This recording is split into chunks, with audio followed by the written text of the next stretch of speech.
Digvijay sir चालू करें? जी जी। कौन से आर्टिकल से बातचीत करेंगे आज चालू आप? हाँ सर, यहीं से ही है। 131 से। जी हाँ, यहीं इट से इज है। Requested to recall the previous one also a little bit. पीछे का भी थोड़ा सा रिकॉल करवा दें आप। ठीक है सर। जी तो जो हमने पहले पढ़ा था आर्टिकल 124 से जो है आर्टिकल 130 तक, तो सुप्रीम कोर्ट के गठन के बारे में बात की कि अपेक्स कोर्ट होगा एक, जिसे उच्चतम न्यायालय कहेंगे। और आर्टिकल 124 जो बात करता है वो कहता है कि एक उच्चतम न्यायालय जिसके अंदर एक चीफ जस्टिस होगा और उतने ही होंगे जस्टिस सुप्रीम कोर्ट के अन्य न्यायाधीश जो संसद विधि द्वारा तय करे। तो संसद ने समय समय पर तय किया और कुल मिलाकर के अब वर्तमान व्यवस्था ये है कि 33+1 की है। कौन करेगा? तो इसमें कहा कि राष्ट्रपति नियुक्त करेगा उच्चतम न्यायालय और उच्च न्यायालय के न्यायाधीशों से परामर्श करके।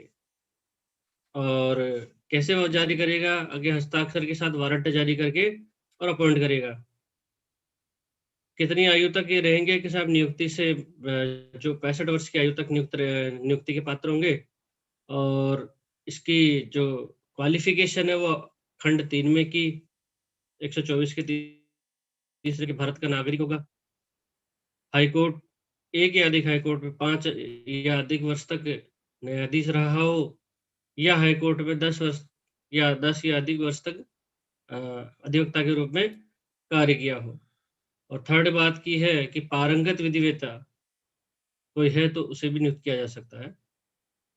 फिर इसके बाद में था कि उसको जो है वो नियुक्ति जब उसकी होती है तो वो शपथ लेगा, और शपथ जो है वो राष्ट्रपति के समक्ष या उसके द्वारा नियुक्त किसी प्राधिकारी के समक्ष लेगा अकॉर्डिंग तीसरी अनुसूची के अनुसार। फिर पद से हटाने की बात हमने की, वहाँ खंड 4 है इसी का। तो उसमें कहा कि साबित कदाचार या असमर्थता है उसकी किसी कार्य करने के लिए, तो वह मिसबिहेवियर और इनकेपेसिटी। तो वहाँ पे संसद जो है अपने कुल सदस्य संख्या के बहुमत से उपस्थित और मत देने वाले सदस्यों के 2/3 बहुमत से जो है उस समायोजन से उसी सत्र के अंदर उसको संकल्प पारित करके हटा सकते हैं। और यहाँ इन्वेस्टिगेशन किया जा सकता है इस बारे में, कदाचार, मिसबिहेवियर और इनकेपेसिटी के बारे में।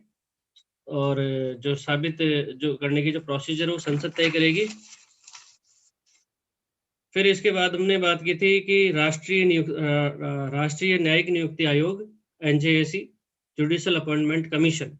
तो यहाँ आर्टिकल 124A से लेकर के C तक 124ABC इनमें इसके बारे में है। तो 124A में हमने NJAC का गठन पढ़ा कि और ये विधि आयोग की सिफारिश से इसको लागू किया गया था। और एक राष्ट्रीय न्यायिक नियुक्ति आयोग होगा, CJI उसका अध्यक्ष होगा पदेन। और 2 वरिष्ठ न्यायाधीश जो कौन से होंगे? सुप्रीम कोर्ट के होंगे, वरिष्ठ न्यायाधीश होंगे सदस्य के रूप में। और फिर यूनियन का लॉ मिनिस्टर एक सदस्य होगा इसमें, वो भी सदस्य के रूप में होगा। और अब 2 जो सदस्य होंगे वो विख्यात सदस्य होंगे, एमिनेंट।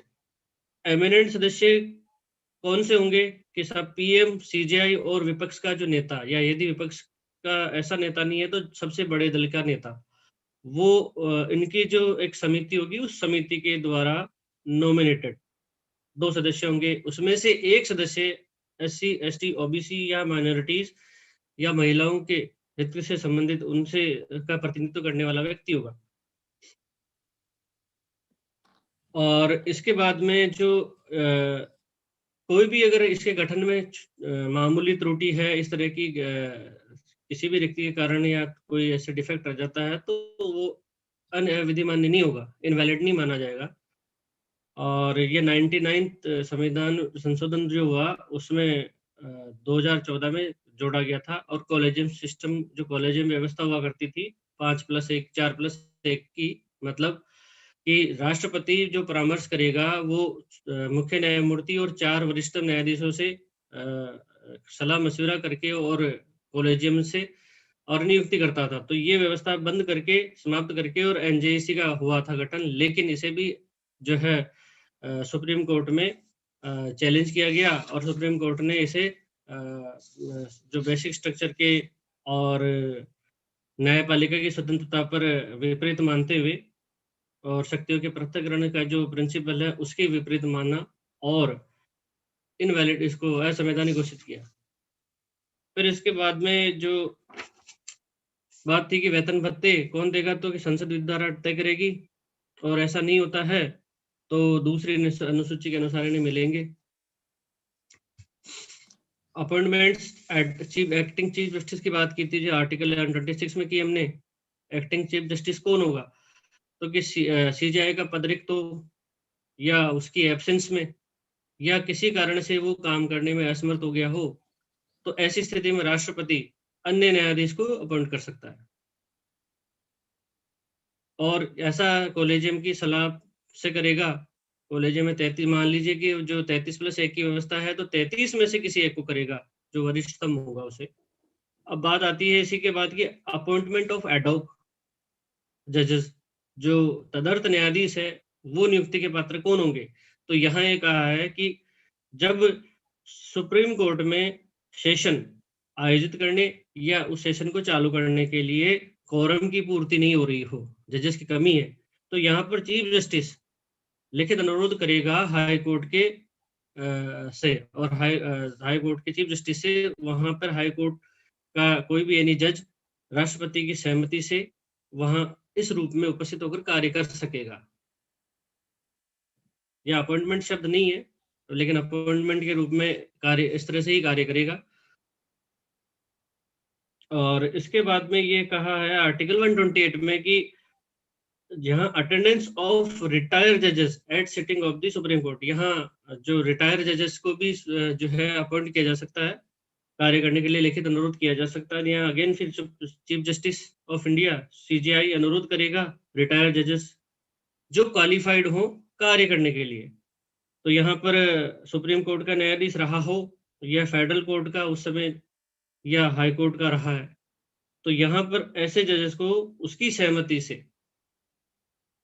कार्य करने के लिए कहा जा सकता है, अनुरोध किया जा सकता है, और वो ऐसे कार्य कर सकता है। अब ऐसे जो रिटायर्ड जजेस हैं वो यदि कार्य करते हैं तो यहाँ पर वेतन भत्ते राष्ट्रपति के आदेश से मिलेंगे, संसद की उससे नहीं है। संसद यहाँ तय नहीं कर रहा है, बाकी और जगह संसद कह रहा था कि संसद द्वारा विधि के अनुसार या फिर दूसरी अनुसूची के अनुसार मिलेंगे। यहाँ ये कह रहा है कि राष्ट्रपति के आदेश द्वारा तय किए जाएंगे। फिर बात थी आर्टिकल 129 की अभिलेख न्यायालय कौन होगा, तो अभिलेख न्यायालय सुप्रीम कोर्ट को मानना है।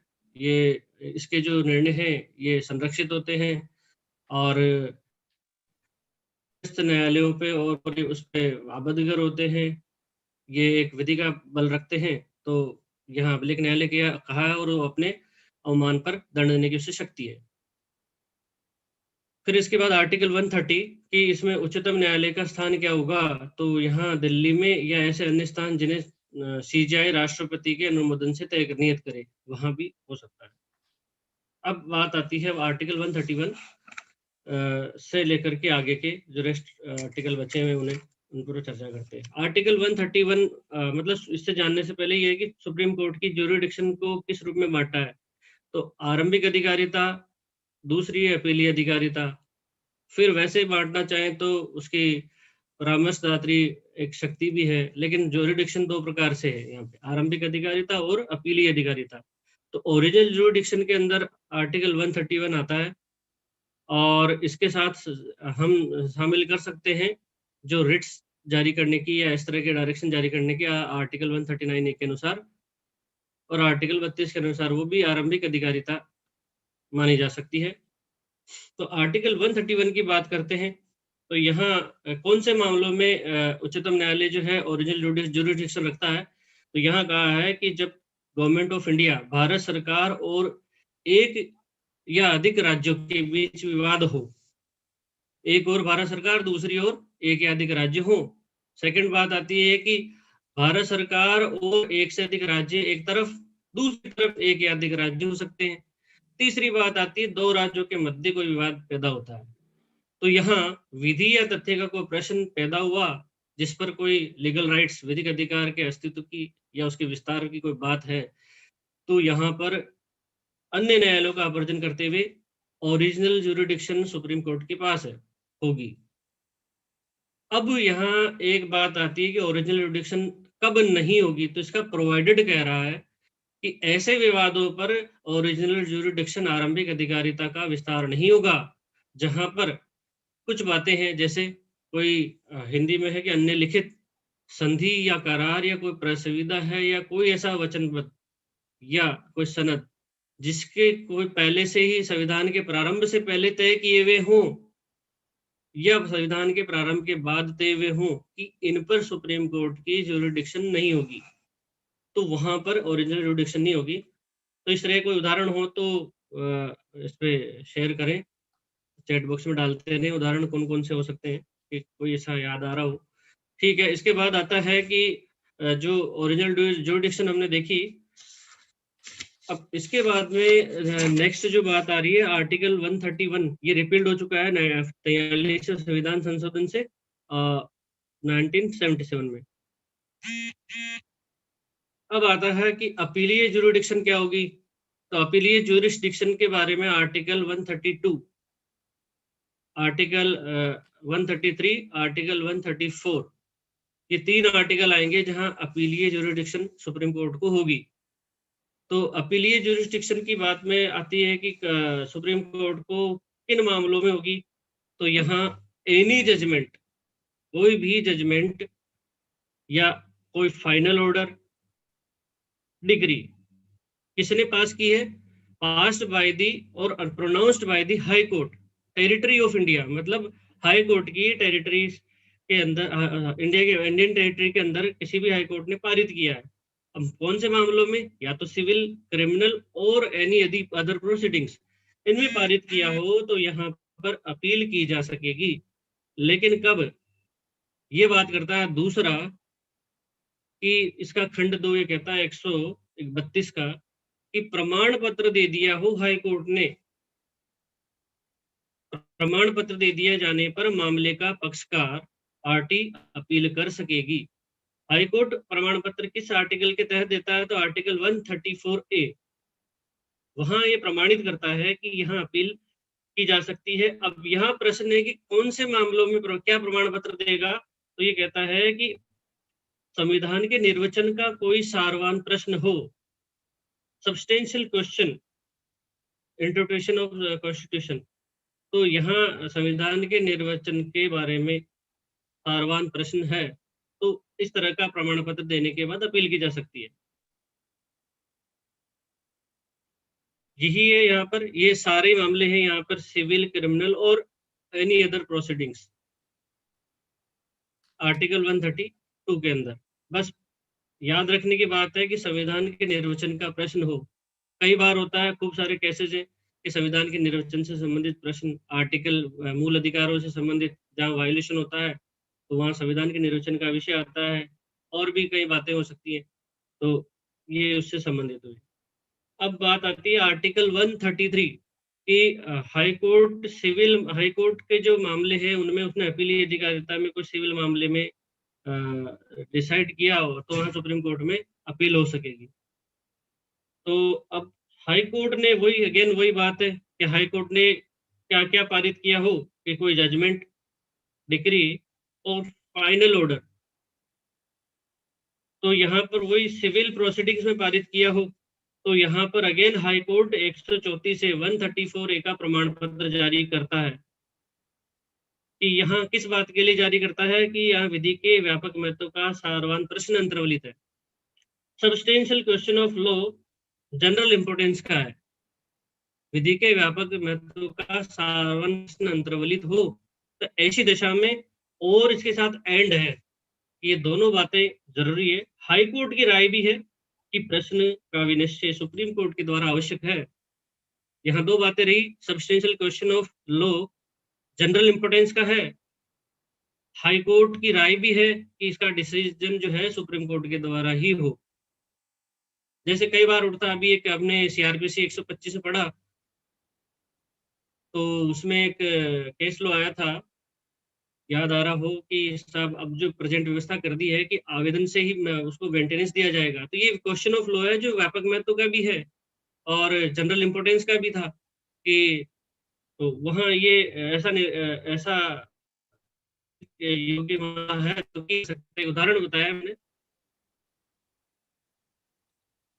क्रिमिनल मामलों में अब आती है इसकी बात 134 के अंदर, वैसे के वैसे ही है।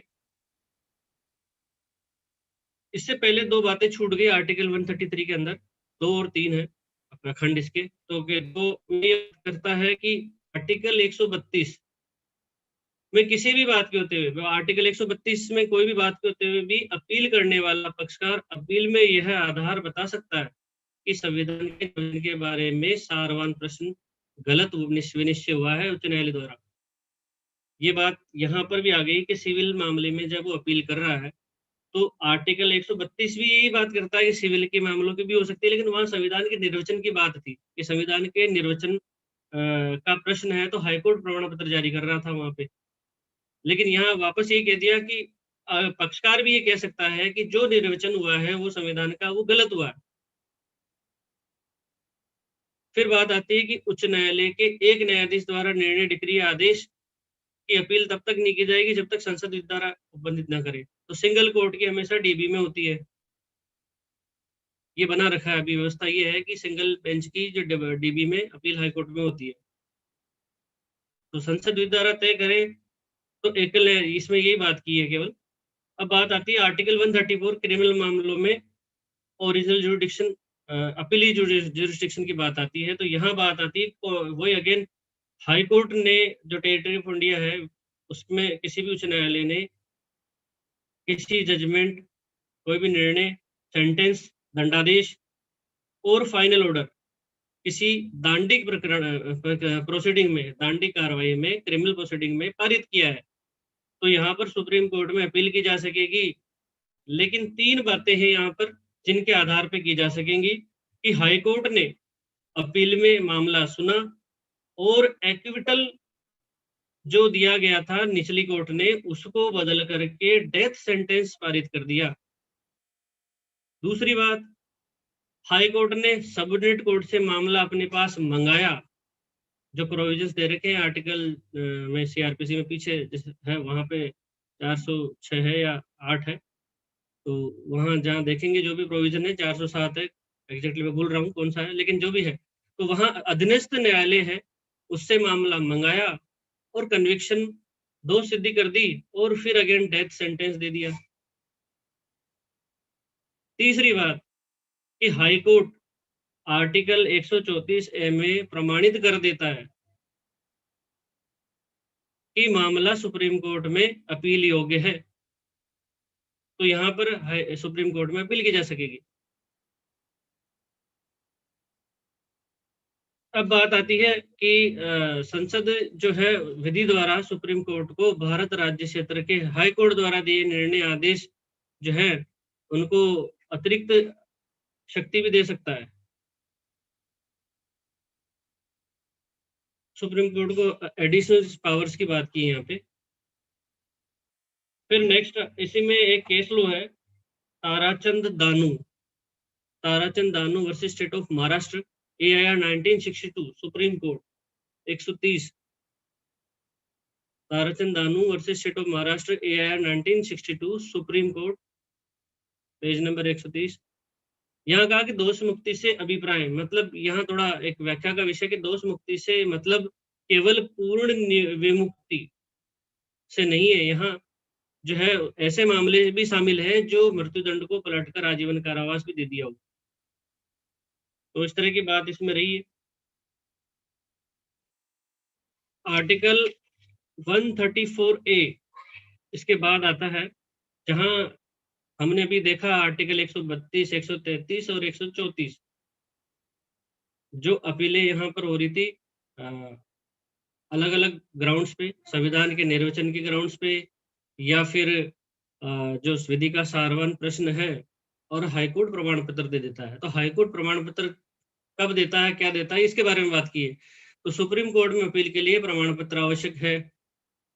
आर्टिकल 132(1), 133(1) और आर्टिकल 134(1) प्रोसीडिंग्स जो हाईकोर्ट ने सुनी और उसमें कोई भी डिक्री है, फाइनल ऑर्डर है या जजमेंट, या सेंटेंस जो भी पारित किया है, तो वहां या तो वो ठीक समझता है स्वयं ही, हाईकोर्ट स्वयं अपनी स्व प्रेरणा से, या फिर पक्षकार के आवेदन पर, या तो वो आवेदन मौखिक कर दे या वो लिखित में कर दे, तो यहाँ पर प्रमाण पत्र जारी कर सकता है। और विनिश्चय वो खुद करेगा कि प्रमाण पत्र दे या ना दे। कौन? हाईकोर्ट। हाईकोर्ट ये तय करेगा कि इसका उदाहरण करेगा कि प्रमाण पत्र उसके द्वारा दिया जाए या ना दिया जाए। तो फिर यहाँ वो स्वयं ठीक समझता तो दे दे कि भैया जाइए आप अपील कर लीजिए वहां पर, क्योंकि संविधान के निर्वचन का प्रश्न है या विधि के व्यापक महत्व का प्रश्न है, तो आप जाइए। अब आर्टिकल 135 ये एक टाइटल के रूप में है। यहाँ बात है कि विधान जो है विधि के अधीन फेडरल न्यायालय की अधिकारिता और शक्तियों का सुप्रीम कोर्ट द्वारा प्रयोग करते हुए। ठीक है, टाइटल है, इसमें सुप्रीम कोर्ट भी इस रूप में यूज ले सकती है शक्तियों का जो फेडरल न्यायालय लेता था। आर्टिकल 136 अब आता है नेक्स्ट, ये एसएलपी अपील के लिए उच्चतम न्यायालय की विशेष इजाजत या मतलब इसको एसएलपी के रूप में जानते हैं, स्पेशल लीव पिटीशन, अपील के लिए विशेष इजाजत याचिका बोलते हैं जिसे। तो यहाँ आर्टिकल 136 एक उच्चतम न्यायालय की फुली डिस्क्रिशन वो विवेकाधीन शक्ति है। डिस्क्रिशन जो है यहाँ पर सुप्रीम कोर्ट के पास है 136 को।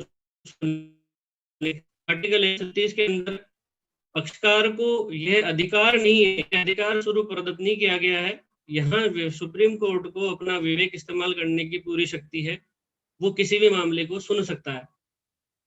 अब यहाँ बात आती है कि कौन से मामले हैं, तो ये कह दिया कि सुप्रीम कोर्ट में अपील विषय की सुप्रीम कोर्ट मामले को सुनने के लिए स्पेशल इजाजत दे सकता है अपने विवेकानुसार भारत राज्य क्षेत्र के किसी भी न्यायालय या ट्रिब्यूनल, कोर्ट और एनी ट्रिब्यूनल जिसने किसी वाद में या किसी मामले में कोई क्या क्या पारित किया हो, वही again judgment, decree, final order और एनी सेंटेंस इन्होंने किसी भी रूप में पारित किए हो, तो ऐसे मामलों में जो है इनके मामलों की अपील एसएलपी सुप्रीम कोर्ट में फाइल की जा सकती है। और फिर यहाँ पर ठीक है, यहाँ ये हो गया। अब के बाद जो खंड 2 आता है, यहाँ ये कह रहा है कि कौन से मामलों पर सुप्रीम कोर्ट को शक्तियां नहीं है एसएलपी के संदर्भ में। तो यहाँ कहता है कि any law relating to armed forces, उनके बारे में कोई जजमेंट कोई डिटर्मिनेशन हुआ है, कोई सेंटेंस उन्होंने पारित किया है या कोई ऑर्डर, तो ऐसे मामले में आर्टिकल 136 का जो खंड है 2 वो रोकता है। अब प्रश्न आते हैं इसके बाद में कि हाँ, एक बात और रही एसएलपी के संदर्भ में कि मान लीजिए हाई कोर्ट ने प्रमाण पत्र नहीं दिया आर्टिकल 134 ए का, तो क्या होगा? तो यहाँ ये कहता है कि यहाँ भी एसएलपी की जा सकती है कि उसका अधिकार प्रभावित हो जाएगा यदि वो अपील ही नहीं कर पाएगा। तो 134 ए का प्रमाण पत्र नहीं देने का मतलब है कि अपील ही नहीं कर पाएगा वो। तो यहाँ पर फिर भी उसको जो है ये 136 के अंदर उसको एंटरटेन किया जा सकता है कि प्रमाण पत्र ना दे तो भी 136 के अंदर वो पक्षकार मूव कर सकता है। फिर आता है इसी पे कुछ क्वेश्चंस हैं, केस लॉज भी हैं इसी पे, कि क्या किसी मामले में किसी अधिकरण, ट्रिब्यूनल या न्यायालय द्वारा पारित निर्णय जिसके संबंध में संबंधित अधिनियम यह उपबंध करता हो कि निर्णय अंतिम होंगे और कोई अपील नहीं होगी, सुप्रीम कोर्ट में अपील की जा सकती है। तो यहाँ आंसर है कि हाँ, ऐसे मामले में अपील की जा सकती है। Pritam Singh versus state AIR 1950 supreme court, इसमें यही प्रतिपादित किया है कि उच्चतम न्यायालय की शक्ति विस्तृत है, इसका प्रयोग फिर भी सुप्रीम कोर्ट को सीमित रूप से ही करना चाहिए, असाधारण मामलों में ही करना चाहिए, गंभीर अन्याय होने की संभावना हो तब ही यूज करना चाहिए इसे, वरना तो अंबार लग जाएगा। इस तरह की बातें की गई थी इसमें कि जब किसी के साथ अनजस्टिस होने की संभावना है तो वहां पर एसएलपी जाकर के वो अपना रिलीफ ले सकता है। कि क्या औद्योगिक अधिकरण, इंडस्ट्रियल ट्रिब्यूनल्स हैं, उन्हें की अपील भी सुप्रीम कोर्ट में हो सकती है 136 के तहत। तो यहाँ Bharat bank limited Delhi versus कर्मचारी Bharat bank limited Delhi, Bharat bank limited Delhi, कर्मचारी Bharat versus Bharat bank limited Delhi, AIR 1950 supreme court. इसमें भी ये बात की है कि न्यायिक कल्प, ये क्वासी जुडिशियल के जो प्रक्रिया के जो क्वासी जुडिशियल प्रकृति के जो नेचर के प्रकरण हैं, यहाँ पर इसने इंडस्ट्रियल डिस्प्यूट के जो मामले हैं ट्रिब्यूनल जो करता है वो इसमें कवर होते हैं और यहाँ SLP की जा सकती है। इसी तरह से एक प्रकरण एग्जैक्टली मुझे याद नहीं आ रहा, लेकिन एक शायद आंध्र प्रदेश का है मामला। वहां पर ऐसा चैलेंज हुआ था कि जो वहां पर मुख्य निर्वाचन अधिकारी थे, इलेक्शन कमीशन, उनको वहां से हटाने की सिफारिश हो गई थी। वो हाईकोर्ट गए थे, पर्टिकुलर उन्होंने SLP फाइल की थी इस तरह से, या स्टेट ने, मुझे प्रकरण याद नहीं आ रहा, पर वो इस पे बेस्ड है 136 पे। अब बात आती है कि एक प्रश्न और है, निर्वाचन अधिकरण के विनिश्चयों की 136 के तहत अपील हो सकेगी? तो यहाँ कह रहा हाँ। यहाँ एक इम्पोर्टेंट बात है ध्यान देने की कि आर्टिकल 329 रोकता है, लेकिन यहाँ ये कहा है इस Durga Shankar Mehta versus Raghuraj Singh, Durga Shankar Mehta versus Raghuraj Singh, AIR 1954 supreme court 520। इसमें ये बात की कि आर्टिकल 329 में किसी भी बात के होते हुए निर्वाचन अधिकरण ने के जो विनिश्चय हैं उनकी अपील 136 के तहत की जा सकती है। अपील तो क्या, SLP 136 के अनुसार उसको एंटरटेन किया जा सकता है, सुप्रीम कोर्ट सुन सकती है। अब फिर नेक्स्ट आगे दिल्ली न्यायिक सेवा संघ वर्सेस गुजरात राज्य, दिल्ली न्यायिक सेवा संघ वर्सेस गुजरात राज्य, AIR 1991 सुप्रीम कोर्ट, केसेस 2177। इसमें भी वही बात की है कि आर्टिकल 136 में सुप्रीम कोर्ट में जो है व्यापक और पूर्ण शक्ति उसको प्राप्त की है। सुप्रीम कोर्ट को व्यापक और पूर्ण शक्ति है, ब्रॉड पावर है, डिस्क्रिशनरी पावर है। आर्टिकल 132, 33, 34 या 134A का कोई प्रभाव उस पर नहीं पड़ेगा। वहां कुछ और कहा हो, इन आर्टिकल्स में कुछ और बातें की हैं, फिर भी यहाँ SLP की जा सकती है और सुप्रीम कोर्ट को यहाँ विस्तृत पावर है, वो सुन सकता है। फिर अगेन एक केस लो है कि क्या सुप्रीम कोर्ट जो है वो किसी भी पक्षकार को जो विधि के अधीन वैसे तो अनुतोष प्राप्त करने का हकदार नहीं है, लेकिन क्या उसे अनुतोष फिर भी दे सकता है? तो यहाँ चंद्रवंशी सिंह वर्सेस बिहार राज्य, चंद्रवंशी सिंह वर्सेस बिहार राज्य 1984 सुप्रीम कोर्ट 317। इसमें कहा कि उच्चतम न्यायालय केवल विधि न्यायालय ही नहीं वर्ण साम्य का न्यायालय भी है। मतलब यहाँ इक्विटी के लिए, न्याय के लिए वो ऐसा कर सकता है कि जब प्रोविजन नहीं है फिर भी वो रिलीफ दे सकता है। इस केस लो में ये बात की है। अब इसके बाद जो है वो 137 आता है यहाँ सर, इसके बाद में भी है, मैंने दोबारा भेजा है, उसमें नेक्स्ट ऐड करते हुए निकालता हूँ, देखो जैसा निकालता हूँ। जी जी हाँ। तो इसके बाद आर्टिकल 137 है जो बात करता है सुप्रीम कोर्ट के अपने मामलों को में जो पारित कोई भी आदेश है, निर्णय है, उन पर रिव्यू कर सकता है।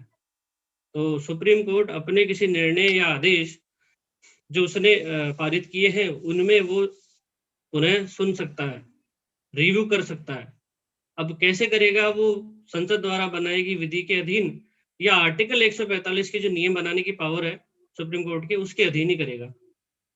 अब रिव्यू कब हो सकता है? कुछ ग्राउंड्स, जैसे CPC की बात करते हैं तो आर्टिकल 47 रूल 1 एक इलस्ट्रेशन है कि यहाँ कब रिव्यू हो जाता है। तो वैसे उसमें बता रखा है कि कोई नई बात या साक्ष्य, नई बात, नया कोई फैक्ट आया, नई कोई ऐसा एविडेंस आता है और अभिलेख में स्पष्ट प्रकट कोई भूल हो किसी रिकॉर्ड पर, या कोई ऐसा डिफेक्ट, त्रुटि हो, या अन्य कोई सफिशिएंट कारण प्रतीत होते हो, तो यहाँ पर रिव्यू के आधार बताए हैं ऑर्डर 47 में। वैसे ही सुप्रीम कोर्ट देख सकता है किसी मामले में, ये ग्राउंड हो सकते हैं। अब आता है आर्टिकल 138, जो एक जनरल है कि enlargement of jurisdiction of the Supreme court, supreme Court की अधिकारिता में वृद्धि। तो सुप्रीम कोर्ट को कौन से मामलों में अतिरिक्त अधिकारिता दी जा सकती, तो ये कह रहा है कि सुप्रीम कोर्ट को संघ सूची के विषय, संघ सूची के जो विषय हैं यूनियन लिस्ट के, उनके ऊपर अतिरिक्त अधिकारिता शक्ति संसद दे सकती है। सेकंड इसी में है कि सुप्रीम कोर्ट एडिशनल जुरिडिक्शन भी पावर्स भी जो है भारत सरकार और राज्य की सरकार के जो विशेष करार द्वारा प्रदान कर सकती है। मतलब सुप्रीम कोर्ट को एडिशनल जुरिडिक्शन मिल सकती है भारत सरकार और राज्य की सरकारों की कोई स्पेशल एग्रीमेंट से। इसके बाद आर्टिकल 139 जो है, यहाँ रिट निकालने की पावर की बात की है सुप्रीम कोर्ट की। तब यहाँ आर्टिकल 32 हमने देखा, उसके अंदर 32 खंड 2 के अनुसार भी जो है मूल अधिकारों को प्रवर्तन के लिए यदि ऐसी कोई विधि राज्य ने बनाई जो संविधान के आधारभूत ढांचे को प्रभावित करती है या संविधान में जो मूल अधिकारों से असंगत है, तो वहां पर रिट्स जारी करने के लिए बातें की है। वैसे ही यहाँ पर आर्टिकल 139 बात करता है कि 32(2) आर्टिकल 32(2) में वर्णित प्रयोजनों से भिन्न, मतलब जो आर्टिकल 32 है उनमें बातें बताइए मूल अधिकारों के बारे में, उससे भिन्न बातों के लिए यहाँ पर 139 में जारी की जा सकती है, 39 के अनुसार जारी की जा सकती है। अब रिट्स के अलावा यहाँ और भी बातें हैं, कोई डायरेक्शन दे सकता है सुप्रीम कोर्ट, या कोई ऐसा ऑर्डर भी निकाल सकता है, ऑर्डर कर सकता है किसी भी बात पे। अब रिट्स जो है यहाँ पर वो अगेन वैसी है 5, तो हैबियस कॉर्पस, परमादेश मैंडेमस, प्रतिषेध, प्रोहिबिशन, अधिकार प्रचा, को वारंटो, उत्प्रेषण, सरसरी। तो इस तरह की रिट्स के बारे में बात की। रिट के अब इस पे डिटेल तो मैं बताऊंगा नहीं क्योंकि हम पहले चर्चा कर चुके हैं, फिर लंबा हो जाएगा। तो ये इस तरह की रिट्स जारी कर सकता है। फिर इसके बाद आर्टिकल जो है 139 आता है, वो बात करता है ट्रांसफर ऑफ सर्टेन केसेस। अब ये सुप्रीम कोर्ट के पास मामला अंतरण, सुप्रीम कोर्ट के पास ये पावर है कि वो मामले अंतरित कर सकता है। जैसे सीआरपीसी में भी दे रखा है, वैसे ही यहाँ पर वहाँ क्रिमिनल केसेस के बारे में है, या 139 किसी भी प्रकार के मामले की बात करता है। तो फर्स्ट बात यही आती है इसमें पहले क्लोज में कि एनी केस, कोई भी मामला हो जिसमें क्या हो, विधि का सारवान प्रश्न अंतर्वलित हो, विधि का सारवान प्रश्न अंतर्वलित हो, सब्सटेंशियल क्वेश्चन हो।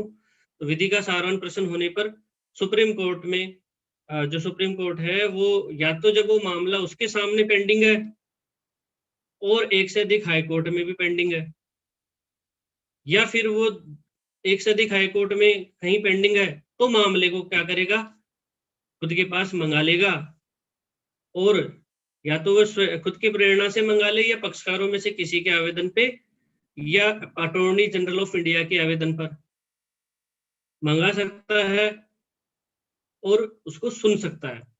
तो यहाँ बात आई कि जब मामला ट्रांसफर कब करेगा, मामला अपने पास कब मंगा लेगा, तो ये कह रहा है कि विधि का कोई सारवान प्रश्न अंतर्वलित, तो पहली बात सेम, लगभग सेम प्रश्न हो दोनों ही जगह पर, सुप्रीम कोर्ट में भी पेंडिंग है वहां पर भी और हाई कोर्ट में पेंडिंग है, यदि वही सेम, तो सेम सारत सब्सटेंशियल समान प्रश्न विधि का होना चाहिए। तो यहाँ पर सुप्रीम कोर्ट, अब वो मामला सुप्रीम कोर्ट में और एक से अधिक हाई कोर्ट में या फिर दो से अधिक, दो या अधिक हाई कोर्ट में पेंडिंग हो तो सुप्रीम कोर्ट मंगा लेगा। अब या तो स्वयं मंगा ले या आवेदन, अब आवेदन कौन करेगा, दो, या तो अटॉर्नी जनरल ऑफ इंडिया या पार्टी कर ले, पक्षकार आवेदन करे यहाँ पर, तो किया जा सकता है।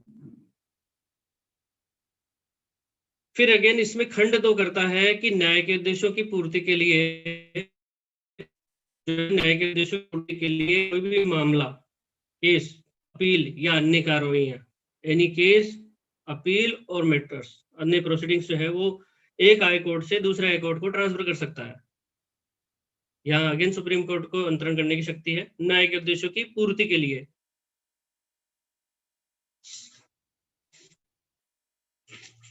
अब नेक्स्ट आता है आर्टिकल 140। आर्टिकल 140 कहता है ancillary powers of the Supreme court, या आनुषंगिक शक्तियां हैं सुप्रीम कोर्ट को। तो यहाँ आनुषंगिक शक्तियां जो है वो संसद विधि द्वारा तय करेगी। सुप्रीम कोर्ट को ऐसी पावर्स दे सकती है जो वो ठीक समझे, पर ऐसा नहीं है कि वो संविधान से रिलेवेंट हो, असंगत हो, ऐसी नहीं होगी। अब नेक्स्ट आता है आर्टिकल 141 जो अगेन इम्पोर्टेंट है कि यहाँ पर सुप्रीम कोर्ट के जो कोई भी निर्णय होगा वो अधीनस्थ न्यायालयों पर बाबद्दकारी होगा और वो विधि का बल रखेगा, इस बारे में बात की है। तो यहाँ आर्टिकल 141 यही कहता है कि सुप्रीम कोर्ट द्वारा घोषित विधि का भारत राज्य क्षेत्र के भीतर सभी न्यायालयों पर आबद्धकर होना। तो एनी जजमेंट या जो भी ऑर्डर सुप्रीम कोर्ट ने दिया है, तो अभी जैसे एक बजरी के संदर्भ में बहुत घमासान मचा हुआ है, सुप्रीम कोर्ट ने इस पर ऑर्डर निकाल दिया, बार बार हाई कोर्ट भी कन्फ्लिक्ट चलते रहते हैं। तो यहाँ ऑर्डर निकाला कि एक ऑर्डर निकाला एनजीटी की सिफारिश पे कि बजरी खनन राजस्थान में नहीं होगा। अब ये सुप्रीम कोर्ट ने एक ऑर्डर निकाला या एक रोक लगाई, तो ये ऑर्डर हुआ। इस ऑर्डर की कंप्लायंस नहीं होने पर सेक्शन 188 आईपीसी का वायोलेशन, लोक सेवक सुप्रीम कोर्ट का जज है और वहां पर वायोलेशन किया, तो यहाँ जो ऑर्डर है वो बाउंड है, सबऑर्डिनेट कोर्ट्स उसकी कंप्लायंस करेंगे और बाकी जो लोग हैं वो भी उसको मानेंगे। रोक लग गई है तो कोई खनन नहीं करेगा। तो ये आबद्ध कर है अधीनस्थ न्यायालयों पर और विधि का बल रखेगी। जो ऑर्डर सुप्रीम कोर्ट ने निकाला, जो कहा, वो इस तरह कई है, जितने सुप्रीम कोर्ट ऑर्डर्स निकालती है वो सब या कोई जजमेंट पारित करती है, फाइनल जो भी है वो सब इसमें कवर होते हैं। अब बात आती है, क्वेश्चन अराइज होता है कि क्या सिंगल जज बेंच डीबी की राय मानने के लिए आबद्ध है क्या? सिंगल जज की जो बेंच है वो डीबी की राय मानने के लिए आबद्ध है क्या? तो यहाँ अगेन कहता है कि हाँ, आबद्ध है, बाउंड है, सिंगल जो है डीबी की बात मानेगा। Farooq Mohammed versus state of MP, Farooq Mohammed versus state of MP, AIR 2016 MP, इसमें बात की है। फिर आती है article 143 powers of president to consult Supreme Court. अब यहाँ एक सुप्रीम कोर्ट की परामर्शदात्री पावर है। सर इसमें कैश लोग भी रह गए, थोड़ा समय का भी हो रहा है, इसमें कैश लॉज है। अब आर्टिकल 143 के अंदर जो है बात आती है कि सुप्रीम कोर्ट से सलाह मशवरा करने की राष्ट्रपति की शक्ति है और सुप्रीम कोर्ट को इस पर राय देने की भी शक्ति है। तो यहाँ बात आती है कि प्रेसिडेंट राष्ट्रपति किन मामलों में राय ले सकता है, विधि या तथ्य का, किसी भी लॉ का, एनी लॉ और फैक्ट, विधि का या तथ्य का कोई प्रश्न पैदा हो और जो व्यापक महत्व की प्रकृति का है, जो जनमानस को प्रभावित करता है, व्यापक महत्व का हो, जनरल इंपोर्टेंस का हो, तो यहाँ सुप्रीम कोर्ट को राय के लिए निर्देशित, डायरेक्ट कर सकता है राष्ट्रपति। और राष्ट्रपति जब राय मांगता है तो सुप्रीम कोर्ट अपना प्रतिवेदन पेश करेगी राय सहित। सुप्रीम कोर्ट अब यहाँ जो है, हाँ, अब इसमें ये कहा है कि कुछ केस लॉज की बात आ जाती है इसमें। तो पहला केस लॉ इसमें है in re special court bill AIR 1979, in re special court bill AIR 1979 supreme court 478। इसमें कहा कि क्या क्वेश्चन है यहाँ पे कि क्या सुप्रीम कोर्ट राष्ट्रपति को राय देने के लिए बाध्य है? तो फिर यहाँ अगेन है कि इसमें इस वादे में कहा है स्पेशली कि सुप्रीम कोर्ट राष्ट्रपति को राय देने के लिए बाध्य है। तो कौन सा केस लो है ये? Ismail versus Union of India 1994, Supreme Court cases 360। यहाँ अब इसी प्रकार से एक मामला है अयोध्या का मामला, इसको अयोध्या का मामला भी कहते हैं, इसी मामले को अयोध्या का मामला कहते हैं। यहाँ सुप्रीम कोर्ट ने जो है सर्वसम्मति से अयोध्या मामले में राष्ट्रपति को अपनी सलाह देने से इनकार कर दिया। ऊपर वाले एंट्री केस लॉ में तो कहा कि बाउंड है, लेकिन यहाँ Ismail versus Union of India, इसमें अयोध्या के मामले में सुप्रीम कोर्ट ने सर्वसम्मति से अयोध्या के मामले में राष्ट्रपति को अपनी सलाह देने से इनकार कर दिया। कारण क्या दिया? राजनीतिक प्रश्नों पर सलाह देने के लिए बाध्य नहीं है। इस तरह से कई केसेस हैं, तो थोड़ा आगे बड़े केस लॉज है इसमें।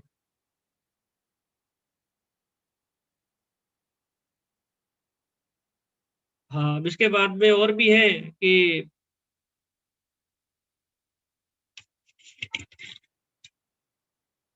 सर वो थोड़ा मिस वो हो गया केस लो उसके हैं जो आर्टिकल 129 से संबंधित है।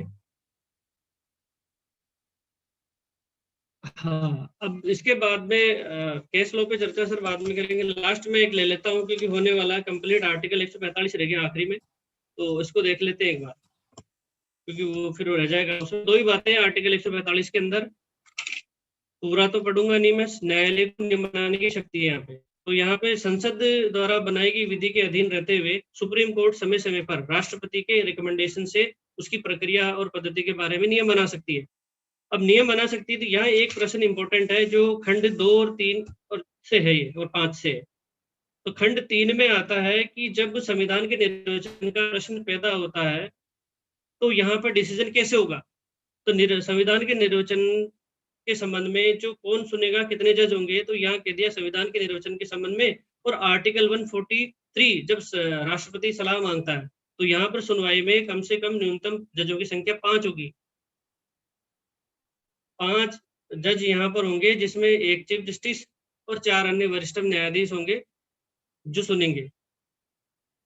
जब बात संविधान के निर्वचन से संबंधित है और आर्टिकल 143 से संबंध में बात है, तो फिर इसी के अंदर है कि जो 5वां खंड है कि उच्चतम न्यायालय प्रत्येक निर्णय और ऐसी राय मामले की सुनवाई उपस्थित न्यायाधीशों की बहुसंख्या की सहमति से ही देगा।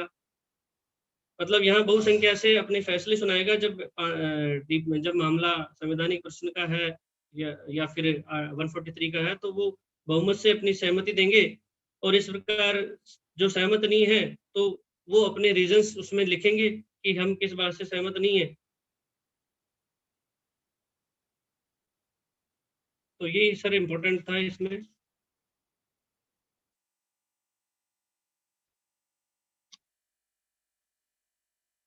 बहुत बढ़िया तरीके से आपने तो बात रखी। जी जी, बहुत बढ़िया तरीके से आपने बातचीत रखी। देखिए how judiciary is working in India, particularly Supreme court.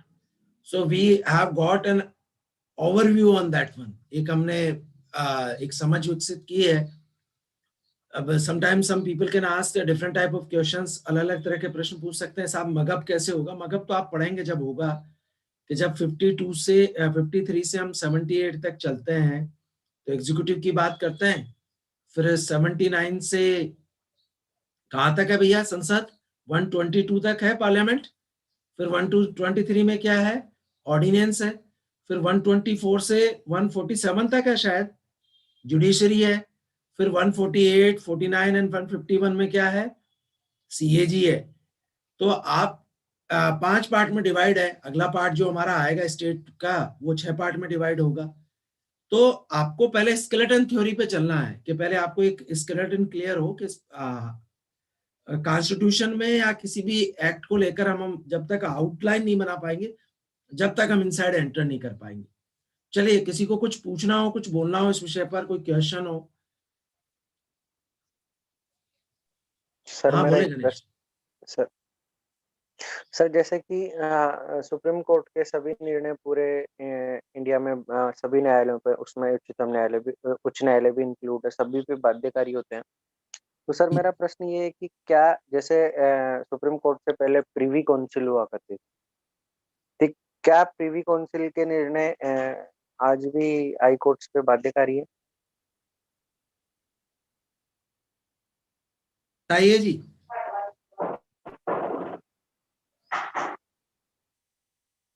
कोई बताएगा कि प्रीवी काउंसिल के निर्णय आज भी हमारे ऊपर बाध्यकारी है क्या? यदि सुप्रीम कोर्ट ने अपील नहीं करा है तो बाध्यकारी रहेंगे। अपील या क्वेश? तो मतलब जो भी, मतलब उसको पलट दिया हो, पेश कर दिया हो तो नहीं है, अन्यथा रहेंगे। मेरा तो ये मत है और मैंने शायद यही पढ़ा है। ना डाउट आ गया है थोड़ा सा कि दिग्विजय सर ये कह रहे हैं कि उनको ये वो मानते हैं कि प्रीवी काउंसिल जो working before the constitution of India और बिफोर द सुप्रीम कोर्ट, तो उसके बाध्यकारी है। यदि उनको क्वैश नहीं किया गया है, सेट असाइड नहीं किया गया, अपील्ड किया गया है तो अडॉप्टेड हो जाएंगे।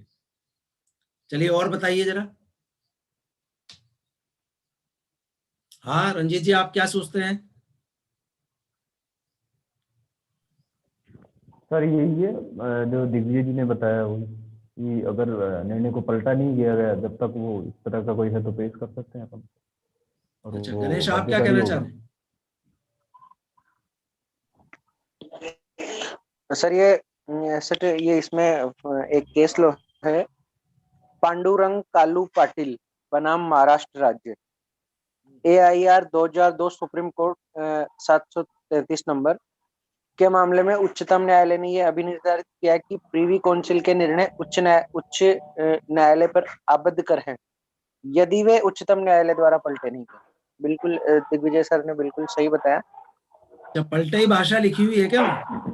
जी, पलटे, उच्चतम न्यायालय द्वारा पलटे नहीं गए हों, मतलब यदि उस निर्णय को उच्चतम न्यायालय ने पेश नहीं कर दिया है, तब तक वे सभी कोर्ट्स पे आबद्धकारी है।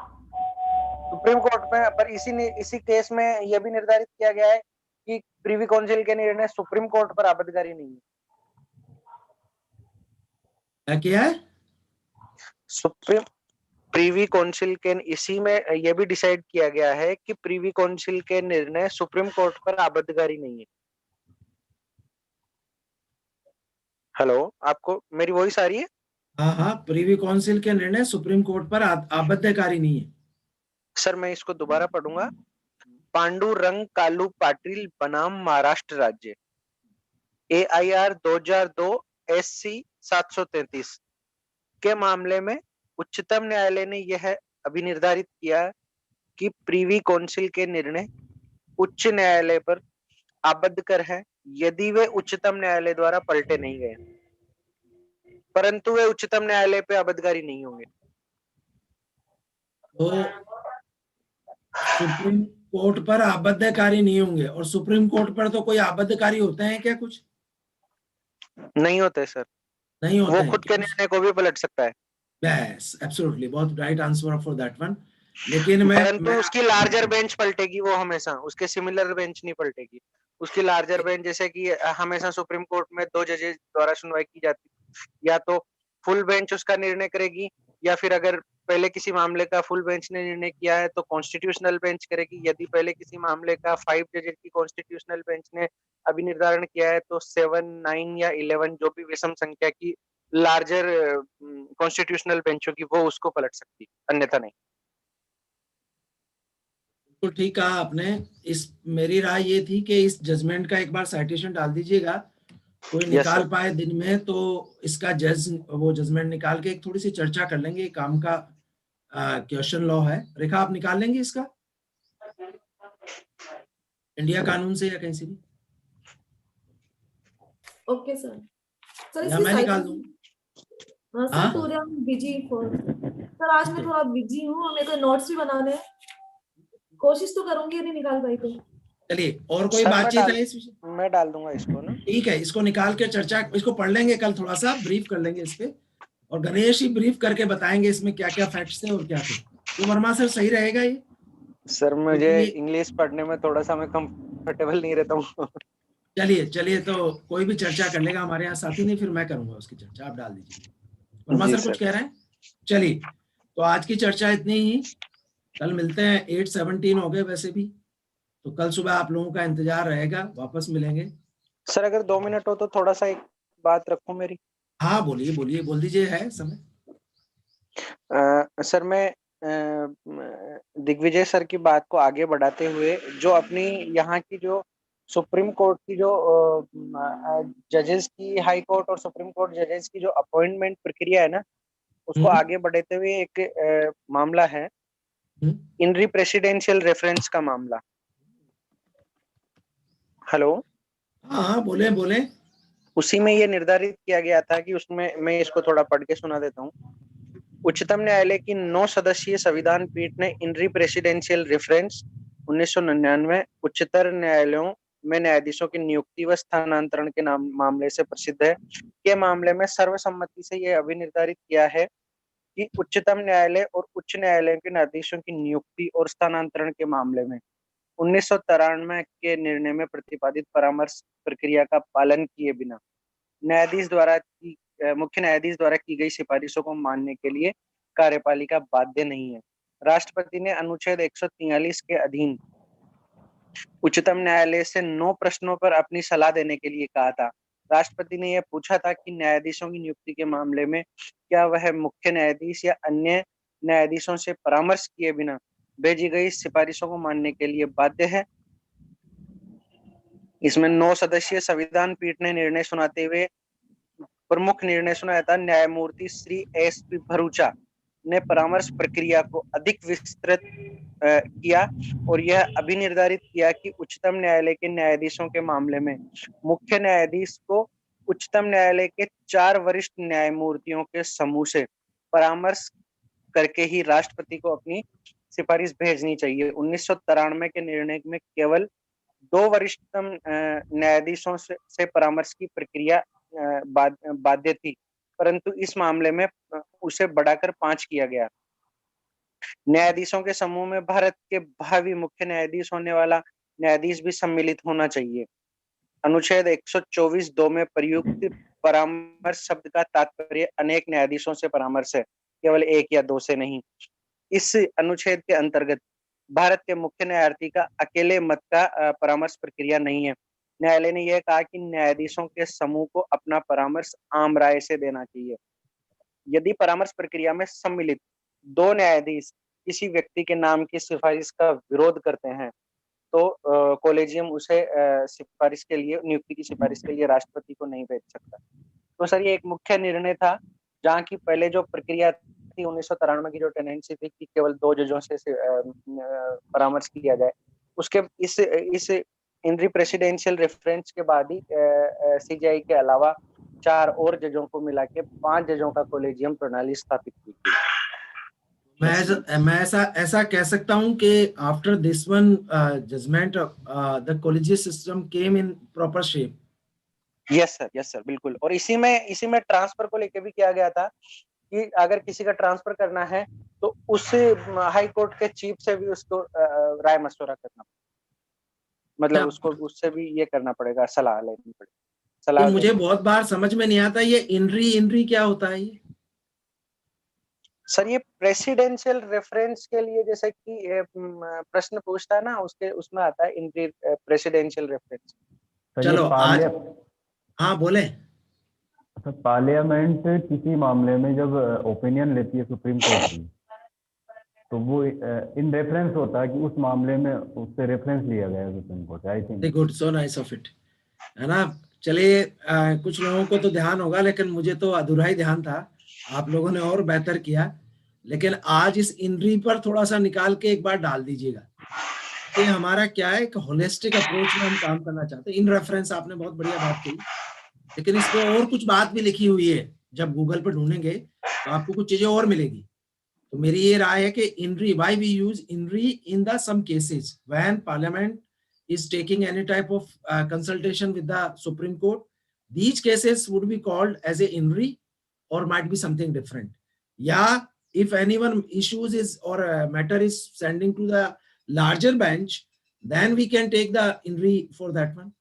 तो ये भी जरा एक बार तलाश लीजिएगा, बहुत बढ़िया चर्चा रही है। दूसरा केस का भी आप साइटेशन डाल दीजिएगा। देखिए बेसिकली क्या है, ये यदि आप अपने डेटाबेस में रख लेंगे, सब लोग नोट्स में साइड में लिख लेंगे कहीं, तो ये काम की चीज है। वीर विक्रम ठीक कह रहा हूं मैं? चलिए, तो आज की चर्चा हम यहीं तक रखते हैं।